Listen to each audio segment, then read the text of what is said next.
और इससे बीच दिल्ली से बड़ी खबर आ रही है, जहां पर सरकारी नौकरियों में आरक्षण मेरिट के मामले को लेकर सुप्रीम कोर्ट का ऐतिहासिक और दूरगामी फैसला आया है। आरक्षित वर्ग के उम्मीदवार भी सामान्य श्रेणी में नौकरी के हकदार हैं, ये सुप्रीम कोर्ट ने कहा है। ये बड़ी खबर है इस वक्त की, बशर्ते वो मेरिट में जनरल कैटेगरी के कट ऑफ अंक हासिल करें। राजस्थान हाईकोर्ट की एक भर्ती प्रक्रिया से जुड़ा आरक्षण का मामला सुप्रीम कोर्ट ने राजस्थान हाईकोर्ट की याचिका को रद्द कर दिया है। 1992 के इंदिरा साहनी फैसले का सुप्रीम कोर्ट ने हवाला दिया। मेरिट का सम्मान होना चाहिए, सुप्रीम कोर्ट ने कहा है। जस्टिस दीपांकर, जस्टिस ऑगस्टीन की पीठ का यह बड़ा फैसला, इस वक्त की सबसे बड़ी खबर हम आपको बता दें। 1992 के इंदिरा साहनी फैसले का सुप्रीम कोर्ट ने हवाला दिया है और इस वक्त की बड़ी जानकारी यह कि सरकारी नौकरियों में आरक्षण मेरिट के मामले को लेकर बड़ी जानकारी सामने आई है। आरक्षित वर्ग के उम्मीदवार भी सामान्य श्रेणी में नौकरी के हकदार हैं, यह सुप्रीम कोर्ट ने कहा है। और सुप्रीम कोर्ट ने कहा कि बशर्ते वो मेरिट में जनरल कैटेगरी के कट ऑफ अंक हासिल करें। ये बड़ी खबर इस वक्त की।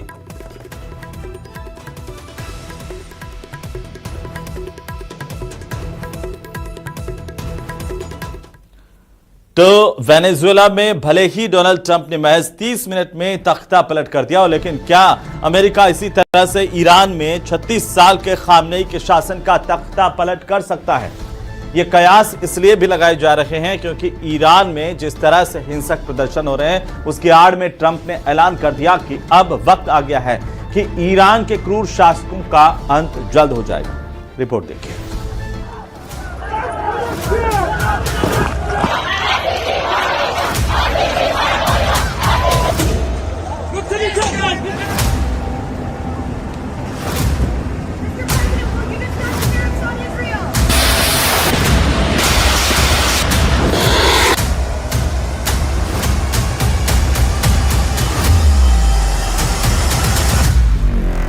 ईरान में ऑपरेशन वेनेजुएला, खामनेई का खानदान होगा साफ। ईरान में 28 दिसंबर से लगातार हिंसक प्रदर्शन हो रहे हैं। 31 में से 25 प्रांतों में ईरानी सरकार और खामनेई शासन के खिलाफ भयंकर प्रदर्शन हो रहे हैं। ईरान के हिंसक प्रदर्शनों के बीच जिस तरह से ट्रंप ने ईरान पर बड़ी कार्रवाई की धमकी दी है, उससे ईरान के साथ साथ दुनिया भर के मुल्क हैरान हैं। खबर है कि जिस तरह से अमेरिका ने वेनेजुएला में 30 मिनट के भीतर ही राष्ट्रपति निकोलस मादुरो का तख्ता पलट कर दिया, उसी तरह से अमेरिकी चाहते हैं कि अब ईरान में खामनेई शासन का भी तख्ता पलट हो।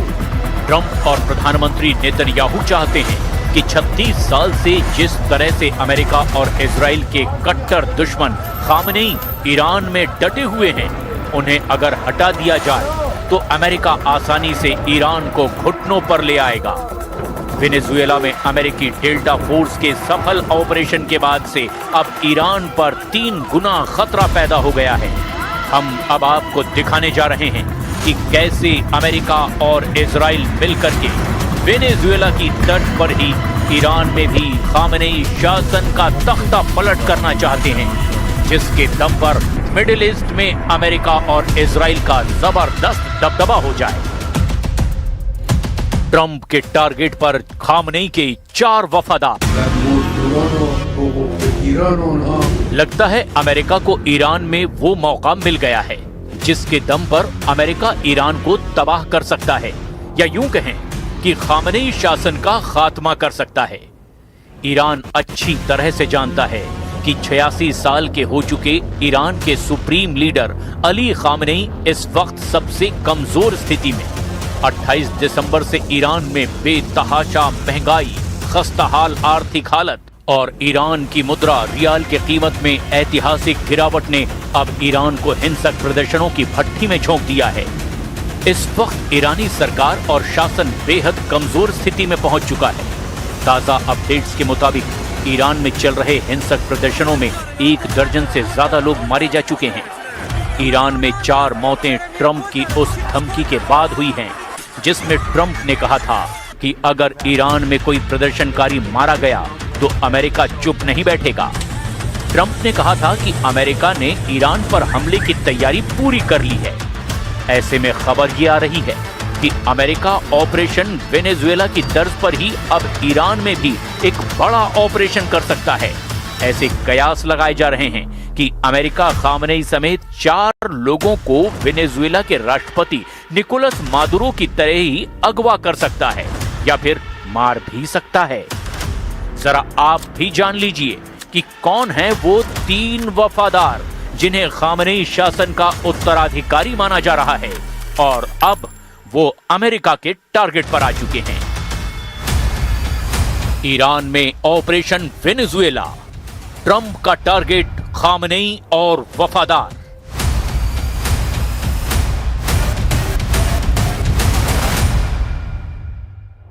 क्या ईरान में वेनेजुएला जैसा ऑपरेशन हो सकता है? इस सवाल का जवाब पश्चिमी मीडिया में अलग अलग तरह से तलाशा जा रहा है और दावा किया जा रहा है कि ईरान की जबरदस्त सैन्य क्षमता, लड़ाकू तेवर और मिसाइलों का भंडार ट्रंप के सामने सबसे बड़ी चुनौती है। लेकिन इसके बावजूद ट्रंप और उनके सलाहकारों को लगता है कि ईरान में चल रहे मौजूदा हालात और ईरानी सरकार और शासन के खिलाफ हिंसक प्रदर्शन अमेरिका के ऑपरेशन वेनेजुएला को ईरान में आसान बना सकते हैं। अब आप ये भी जान लीजिए कि अमेरिका ईरान में खामनेई समेत 4 लोगों पर राष्ट्रपति मादुरो जैसा ऑपरेशन क्यों करना चाहते हैं और वो खामनेई समेत 4 लोग आखिर हैं कौन? अमेरिका और इजराइल का सबसे पहला और बड़ा टारगेट ईरान के 86 साल के सुप्रीम लीडर अली खामनेई खुद हैं, जिन्हें हर हाल में अमेरिका और इजराइल खत्म करना चाहता है। खामनेई ही ईरान में अमेरिका और इजराइल के मिशन के खिलाफ सबसे बड़ी रुकावट बने हुए हैं। मौजूदा हालात में अमेरिका को लगता यह है कि वेनेजुएला के राष्ट्रपति निकोलस मादुरो की तरह ही खामनेई को रास्ते से हटाया जा सकता है या फिर हिंसक प्रदर्शन की आड़ में खामनेई का तख्ता पलट किया जा सकता है। और अगर अमेरिका ऐसा कर पाता है तो ईरान में 36 साल से चल रहा खामनेई का शासन खत्म हो जाएगा। ईरान में अमेरिका और इजराइल का दूसरा और बड़ा टारगेट खामनेई के दूसरे बेटे और सबसे प्रबल उत्तराधिकारी मुस्तफा खामनेई हैं, जो अली खामनेई की जगह ले सकते हैं। हालांकि उनके पास कोई आधिकारिक सरकारी पद नहीं है, लेकिन वे पर्दे के पीछे से ईरान के सुरक्षा तंत्र यानी IRGC और ईरान के खुफिया विभागों पर मजबूत पकड़ रखते हैं। अगर मुस्तफा खामनेई को ईरान का सुप्रीम लीडर चुना गया तो फिर देश में प्रदर्शन और तेज हो सकते हैं। अमेरिका खामनेई के बेटे मुस्तफा खामनेई को भी रास्ते से हटाना चाहता है।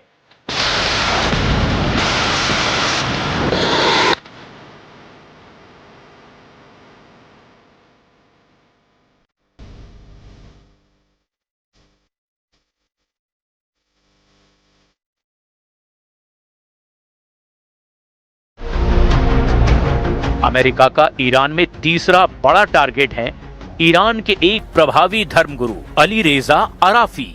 अली रेजा अराफी असेंबली ऑफ एक्सपर्ट्स के दूसरे उपाध्यक्ष हैं। ये ईरान की वो शक्तिशाली संस्था है जिसके पास सर्वोच्च नेता अयातुल्ला अली खामनेई को चुनने, उन पर नजर रखने और जरूरत पड़ने पर उन्हें पद से हटाने का संवैधानिक अधिकार है। वर्तमान में खामनेई की बढ़ती उम्र को देखते हुए अराफी की इस पद पर उपस्थिति उन्हें ईरान के अगले सर्वोच्च नेता के चयन में एक किंग मेकर या फिर स्वयं एक मजबूत उम्मीदवार बनाती है। वो ईरान के सभी धार्मिक मदरसों हौजा के प्रमुख हैं, जिससे पूरे देश के मौलवियों और धार्मिक छात्रों पर सीधा सीधा नियंत्रण होता है। वो गवर्निंग काउंसिल के 12 सदस्यों में से एक हैं, जो ये तय करती है कि कौन चुनाव लड़ सकता है और कौन से कानून इस्लामी सिद्धांतों के अनुरूप है। और ईरान का चौथा और बड़ा टारगेट अमेरिका के लिए ईरान में हाशिम हुसैनी बुशहरी हैं, जो कि अमेरिका और इजराइल की आंखों में कांटे की तरह चुभ रहे हैं। Hashim Hosseini Bushehri assembly of experts के पहले उपाध्यक्ष हैं। इनका नाम हाल ही में टॉप 3 की गुप्त सूची में शामिल होने की भी खबरें सामने आई। वे धार्मिक हलकों में काफी सम्मानित हैं और वर्तमान व्यवस्था में कट्टर समर्थक हैं। हाशिम हुसैनी बुशहरी को खामनेई के बहुत भरोसेमंद माना जाता है और ईरान के मदरसों के प्रमुख भी रहे हैं। उन्हें एक ऐसे उम्मीदवार के रूप में देखा जाता है जो शासन की धार्मिक और राजनीतिक व्यवस्था के बीच संतुलन बना सकते हैं। अगर अमेरिका और इजराइल मिलकर ईरान के मौजूदा हालात का फायदा उठाते हुए खामनेई समेत इन 4 लोगों को रास्ते से हटा दें, तो ईरान पर अमेरिका और इजराइल की मजबूत पकड़ हो सकती है। लेकिन दिक्कत यह है कि ईरान में खामनेई शासन की जड़ें इतनी मजबूत हो चुकी हैं जिन्हें मौजूदा हिंसक आंदोलन से नहीं उखाड़ा जा सकता। 36 साल से खामनेई का शासन अमेरिका और इजराइल पर बहुत भारी पड़ रहा है। आयतुल्ला अली खामनेई ने हिंसक प्रदर्शनों पर कड़ा रुख अपनाते हुए कहा कि दंगाइयों को उनकी सही जगह दिखाई जाएगी। हालांकि उन्होंने स्वीकार किया कि महंगाई को लेकर जनता की मांगें जायज है, लेकिन उन्होंने इसे बाहरी ताकतों की साजिश बताया है।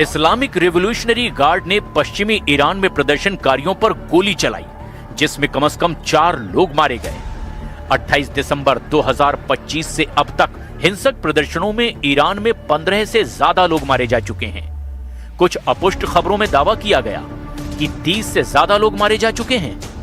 पिछले 4 दिनों में ही 600 से ज्यादा लोगों को गिरफ्तार किया गया है, जिससे अब ईरान की जेलों में जगह कम पड़ने लगी है। ईरान में सरकार के खिलाफ विद्रोह ईरान के 31 में से 25 प्रांतों के लगभग 170 जगहों पर फैल चुका है और ये 2022 के महसा अमीनी आंदोलन के बाद का सबसे बड़ा विद्रोह माना जा रहा है। इससे पहले अमेरिकी राष्ट्रपति डोनाल्ड ट्रंप ने चेतावनी दी थी कि अगर ईरान ने प्रदर्शनकारियों के खिलाफ बल प्रयोग किया तो अमेरिका चुप नहीं बैठेगा और हस्तक्षेप जरूर करेगा। ट्रंप की धमकी के जवाब में ईरानी अधिकारियों ने अपनी नाराजगी जाहिर की थी। ईरानी विदेश मंत्री अब्बास अरागची ने तो यहाँ तक कहा कि ईरान की संप्रभुता पर खतरा आया तो हमारी सेनाएं तैयार है और उन्हें पता है कि कहां निशाना लगाना है।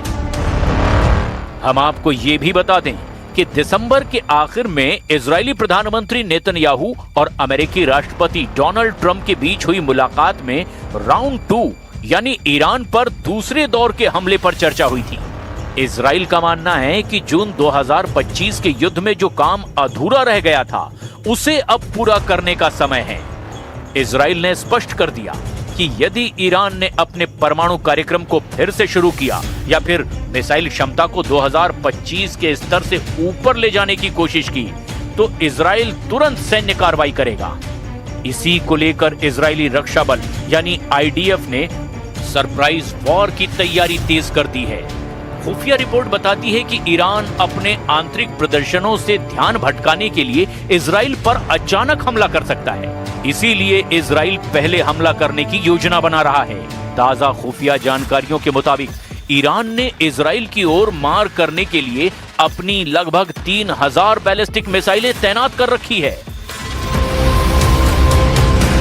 हाल ही में ईरान के द्वारा किए गए मिसाइल परीक्षणों को इजराइल एक हमले के कवर के रूप में देख रहा है। ईरान ने चेतावनी दी है कि यदि उसके परमाणु ठिकानों पर फिर से हमला हुआ तो वो इजराइल के प्रमुख शहरों तेल अवीव और हाइफा को निशाना बनाएगा। ईरान के पास मौजूद फत्ताह जैसी हाइपरसोनिक मिसाइलें इजराइल के लिए सबसे बड़ी चिंता है, क्योंकि इन्हें रोकना आयरन डोम या एरो सिस्टम के लिए भी बेहद गंभीर चुनौती हो चुकी है। इधर ट्रंप ने ईरान के खिलाफ लॉक्ड एंड लोडेड वाली धमकी दी है। राष्ट्रपति ट्रंप ने संकेत दिए हैं कि वो ईरान के मिसाइल और परमाणु ठिकानों पर इजराइल के द्वारा किए जाने वाले किसी भी हमले का पूरी तरह से समर्थन करेंगे। मध्य पूर्व में अमेरिका ने अपने घातक V2 स्टील्थ बॉम्बर्स की गतिविधि बढ़ा दी है, जो सीधे तौर पर ईरान के भूमिगत परमाणु ठिकानों जैसे फोर्डो को तबाह करने के लिए भी जाने जाते हैं। विशेषज्ञ मानते हैं कि ईरान की सरकार इस समय फंसी हुई है। एक तरफ देश के भीतर भीषण हिंसक प्रदर्शन हो रहे हैं और दूसरी तरफ बाहर इजराइल अमेरिका का दबाव है। ऐसी स्थिति में ध्यान भटकाने के लिए ईरान इजराइल के साथ सीमित मिसाइल युद्ध शुरू कर सकता है। अब देखना यह होगा कि क्या अमेरिका ईरान के खिलाफ वेनेजुएला जैसा ऑपरेशन करने की हिम्मत जुटा पाता है या नहीं। ईरान इस वक्त घायल शेर की तरह दुश्मनों के इंतजार में बैठा है।